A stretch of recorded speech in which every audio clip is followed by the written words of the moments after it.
Assalamualaikum warahmatullahi wabarakatuh. Selamat pagi anak-anakku yang soleh-solehah. Jumpa lagi dengan Bu Guru. Hari ini kita akan belajar pelajaran akidah akhlak, yaitu tentang iman kepada Nabi dan Rasul-Rasul Allah.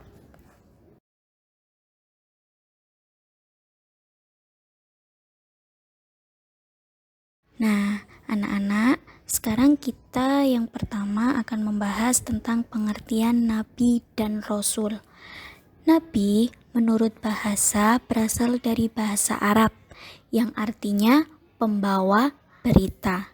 Sedangkan Nabi menurut istilah adalah orang laki-laki yang menerima wahyu dari Allah untuk dikerjakan sendiri, tidak diperintahkan menyampaikan kepada orang lain atau umatnya. Sedangkan Rasul menurut bahasa berarti utusan. Sedangkan menurut istilah, Rasul adalah sama orang laki-laki yang menerima wahyu dari Allah untuk dirinya sendiri dan diperintahkan menyampaikannya kepada orang lain atau umatnya. Jadi Nabi dan Rasul pengertiannya itu sama, tapi bedanya kalau Nabi tidak diperintahkan menyampaikan kepada orang lain, tetapi kalau Rasul itu diperintahkan menyampaikannya kepada orang lain atau umatnya.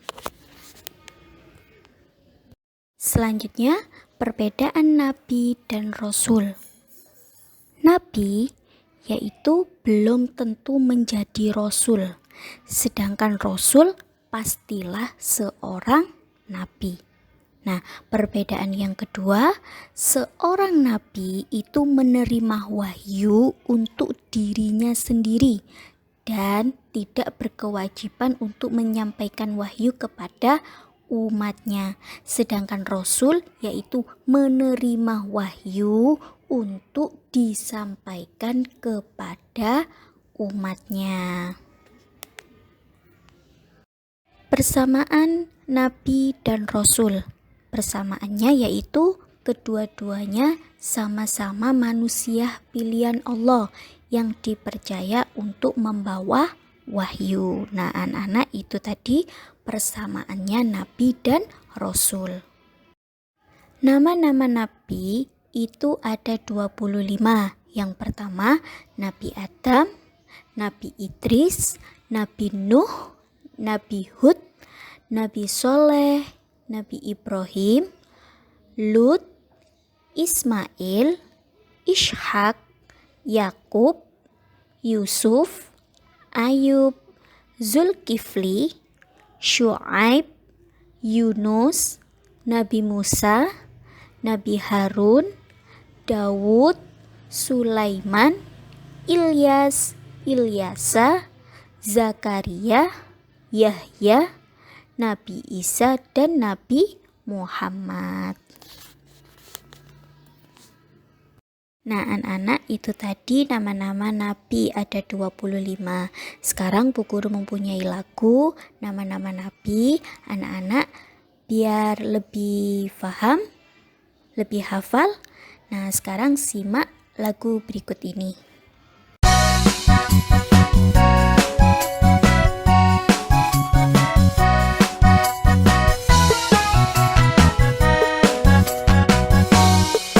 Adam, Idris, Nuh, dan Hud, Soleh, Ibrahim, Lut, Ishak, Ismail, Yakub, dan Yusuf, Su'eb, Harun, Musa, Daud,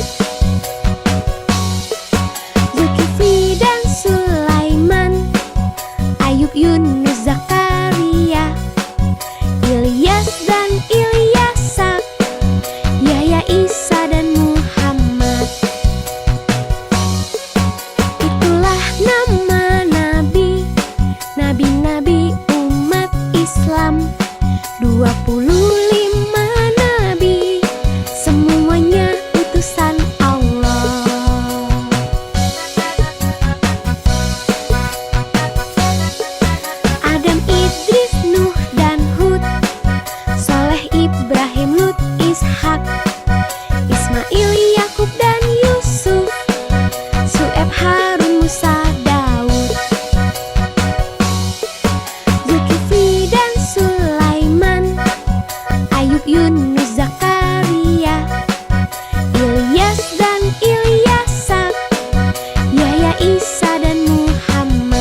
Nabi ada 25. Sekarang tugas Nabi dan Rasul. Tugas Nabi dan Rasul yang pertama yaitu mengajak manusia menyembah dan beribadah kepada Allah. Yang kedua, mengajarkan akidah, yaitu mengesahkan Allah Subhanahu wa Ta'ala dan menjauhi sesembahan berhala dan sesembahan yang lainnya. Yang ketiga, mengajarkan agar hidup berakhlak mulia. Yang keempat, mencerdaskan umatnya agar menjadi pandai. Yang kelima, menyampaikan kabar gembira dan peringatan. Dan yang terakhir, mengajarkan hidup bermasyarakat. Selanjutnya, tujuan Allah untuk mengutus Nabi dan Rasul. Tujuan yang pertama yaitu agar manusia hanya menyembah serta mengabdi kepada Allah Subhanahu wa Ta'ala dalam segala aspek kehidupan. Yang kedua, untuk memperbaiki akhlak manusia yang telah menyimpang dari ajaran agama Islam. Yang ketiga, memberikan petunjuk jalan yang lurus bagi umat manusia. Dan yang keempat, agar manusia selalu mengharap keridhaan Allah dalam segala amalan. Nah, selanjutnya sifat wajib bagi Nabi dan Rasul. Sifat wajib yaitu artinya sifat yang harus dimiliki oleh seorang Nabi dan Rasul. Sedangkan sifat mustahil bagi Nabi dan Rasul yaitu yang dimiliki Nabi dan Rasul merupakan lawan dari sifat-sifat wajib. Ingat-ingat ya nak, sifat mustahil itu lawan dari sifat-sifat wajib, sehingga ditegaskan jenisnya agar menjadi contoh sifat yang harus dihindari oleh umat manusia. Sifat wajib bagi Nabi dan Rasul yang pertama yaitu sidik. Sidik artinya jujur atau berkata benar. Seorang Rasul tidak pernah berbohong dan dibuktikan dalam surat An-Najm ayat 5-6. Nah, lawan kata dari sidik yaitu kizib ya, yang artinya dusta atau bohong. Sifat ini kebalikan dari sifat sidik. Sifat wajib yang kedua yaitu amanah. Amanah artinya dapat dipercaya. Rasul memegang teguh kepercayaan yang diberikan kepadanya. Perkataannya mengandung kebenaran Allah Subhanahu wa Ta'ala. Dibuktikan dalam surat Al-A'raf ayat 68. Nah, lawan dari sifat amanah yaitu khianat. Khianat artinya adalah tidak dapat dipercaya. Mustahil bagi para nabi dan juga rasul mempunyai sifat khianat, sebab mereka adalah utusan Allah yang senantiasa terjaga sebagai penyampai wahyu Allah kepada umatnya. Nah, sifat khianat ini kebalikan dari sifat amanah. Sifat wajib yang ketiga yaitu fatonah. Fatonah artinya cerdas, pandai, dan bijaksana. Seorang nabi dan rasul memiliki kecerdasan dan kekuatan berpikir yang tinggi agar dapat memberikan keterangan-keterangan dengan pandai dan bijaksana, sehingga manusia dapat mengerti dan memahami apa yang diajarkannya. Nah, lawan dari sifat fatona yaitu baladah. Baladah artinya bodoh. Para nabi dan rasul Allah Subhanahu wa Ta'ala adalah manusia pintar yang dipilih oleh Allah Subhanahu wa Ta'ala sebagai penyampai agamanya kepada umat manusia. Nah, sifat baladah ini kebalikan dari sifat fatona. Sifat wajib bagi nabi dan rasul yang terakhir yaitu tablek. Tablek artinya menyampaikan. Seorang rasul memiliki kewajiban menyampaikan wahyu yang diterima dari Allah Subhanahu wa Ta'ala kepada umat manusia. Nah, sifat tablek ini dapat dibuktikan dalam surat Al-Jin ayat 28. Nah, lawan dari sifat tablek yaitu khidmat. Khidmat memiliki arti menyembunyikan wahyu. Nabi dan Rasul adalah manusia pilihan Allah Subhanahu wa Ta'ala sebagai penyampai risalah kepada umat mereka. Nah, lawan dari sifat khidmat ini kebalikan dari sifat tablek. Selanjutnya, sifat jaiz bagi nabi dan rasul. Yang pertama, para nabi dan juga rasul utusan Allah Subhanahu wa Ta'ala juga memiliki satu sifat yang dinamakan dengan sifat jaiz. Nah, sifat jaiz bagi para nabi dan rasul terdapat satu, yakni a'rodul basyariyah, yang memiliki arti bahwa mereka juga memiliki sifat seperti manusia pada umumnya, yakni makan, minum, sakit, tidur, dan lainnya. Sekarang, cara beriman kepada nabi dan rasul. Cara yang pertama yaitu mengetahui riwayat kehidupan dan ajaran yang dibawanya. Cara yang kedua, membenarkan berita yang disampaikan para rasul. Yang ketiga, mengamalkan syariat yang dibawanya.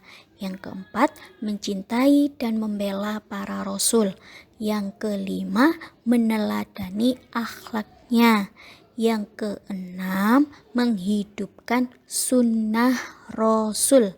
Dan yang terakhir, memperbanyak membaca sholawat atas Nabi Muhammad Sallallahu Alaihi Wasallam. Nah, Rasul Ulul Azmi. Rasul Ulul Azmi adalah Rasul yang memiliki kesabaran yang tinggi dalam menghadapi cobaan dalam berdakwah. Berikut nama-nama Rasul Ulul Azmi yang pertama, yaitu Nabi Nuh alaihi salam. Nabi Nuh dengan kesabarannya mendapat hinaan dari kaumnya. Tanpa menyerah ia mendakwai keluarganya, kerabat, dan masyarakat umum untuk ke jalan yang benar. Bahkan anaknya sendiri yang bernama Kan'an tidak mempercayai ajaran yang dibawanya. Sampai itu, atas kehendak Allah, umat Nabi Nuh yang membangkang itu ditenggelamkan di sungai. Nah, nama Rasul Ulul Azmi yang kedua yaitu Nabi Ibrahim. Nah, anak-anak, Nabi Ibrahim itu juga mengalami cobaan yang sangat berat karena harus bermusuhan dengan ayah kandungnya yang bernama Azar. Selain itu, Allah juga memerintahkan kepadanya untuk menyembelih anak laki-lakinya. Siapa itu anak-anak? Yaitu Nabi Ismail. Hal ini dilaksanakan oleh Nabi Ibrahim, tetapi Allah menggantinya dengan seekor domba. Nah, nama Rasul Ulul Azmi yang ketiga yaitu Nabi Musa. Nabi Musa juga sabar dalam menghadapi kejahatan Fir'aun. Nabi yang sabar dalam memimpin kaumnya yang membangkang. Selanjutnya, Nabi Isa. Nabi Isa juga seorang yang sabar, menerima cobaan sebagai seorang yang miskin. Adanya pengkhianatan, muridnya menghadapi fitnah dan diusir oleh Bani Israel. Itu adalah nama Rasul Ulul Azmi. Dan yang terakhir, nama Rasul Ulul Azmi yang terakhir yaitu Nabi Muhammad. Nah, Nabi Muhammad itu juga memiliki kesabaran yang sangat tinggi. Dimulai dari sewaktu kecil sudah menjadi yatim piatu. Kemudian setelah dewasa juga harus meringankan beban pamannya yang merawatnya sejak kecil. Dan masih banyak lagi cobaan beliau dalam berdakwah. Nah, anak-anak, itu tadi nama-nama Rasul yang mendapatkan julukan Ulul Azmi. Nah, adapun hikmah yaitu, hai orang-orang yang beriman, taatilah Allah Subhanahu wa Ta'ala dan taatilah Rasul-Nya. Dan ulil amri di antara kamu, kemudian jika kamu berlainan pendapat tentang sesuatu, maka kembalikanlah ia kepada Allah atau Al-Quran dan Rasul atau sunnahnya. Jika kamu benar-benar beriman kepada Allah dan hari kemudian, yang demikian itu lebih utama bagimu dan lebih baik akibatnya. Terdapat surat An-Nisa ayat 59. Nah, dengan beriman kepada Nabi dan Rasul, maka manusia dapat menjalankan perintah Allah dan menjauhkan larangannya, mengetahui surga dan neraka sebagai tempat balasan bagi yang berbuat baik dan buruk, mengetahui dosa dan pahala.